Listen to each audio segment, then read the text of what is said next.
नबी करीम अलैहिस्सलाम नमाज पढ़ा रहे थे, जोर की नमाज थी या असर की नमाज थी, सही मुस्लिम में मौजूद है। हजरत अबू हुरैरा फरमाते हैं नमाज पढ़ाते पढ़ाते नबी पाक ने कदम आगे किया, नमाज पढ़ाते पढ़ाते कदम आगे किया और यूं हाथ उठाया फिर वापस कर लिया।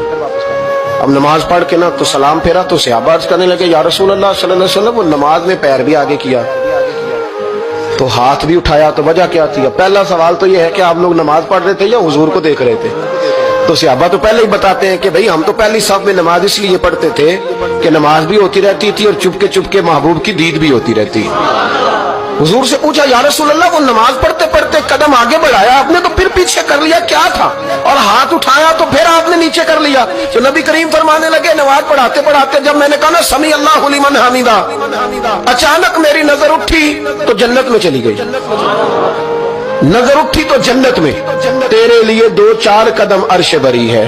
तो महबूब फरमाते हैं जब मेरी ऊपर नजर गई ना तो मैंने देखा कि अंगूरों का एक खोशा लटक रहा है जन्नत में, तो मैंने हाथ बढ़ाया कि तोड़ लूं।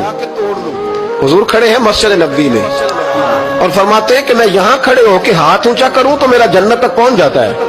फरमाया मेरा इरादा हुआ कि वो खोशा जन्नत का तोड़ लूं और जरा मैंने पैर आगे बढ़ाया ही था तो मेरे दिल में ख्याल आया कि जन्नत राज है तो राज ही रहनी चाहिए, ये राज खोल गया तो मजा नहीं आएगा।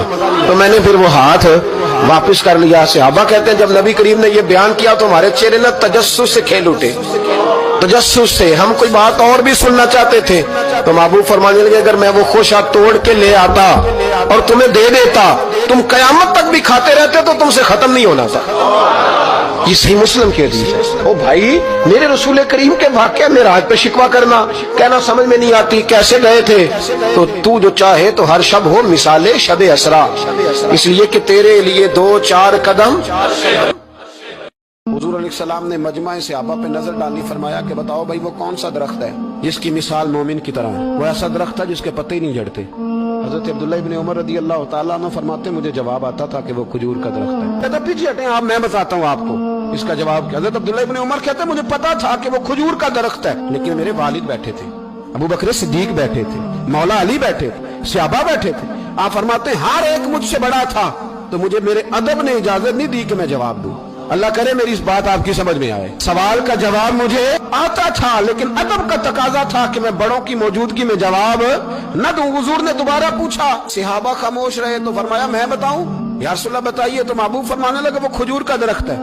नबी करीम ने हज़रत अब्दुल्लाह इब्न उमर की तरफ मोड़ के देखा, फरमाया मेरे गुलामों वो दरख्त है खजूर का। अब्दुल्ला को जवाब आता था, इसे पता था कि वो खजूर का दरख्त है लेकिन तुम्हारे अदब की वजह से ये खामोश रहा। मेरे रसूल करीम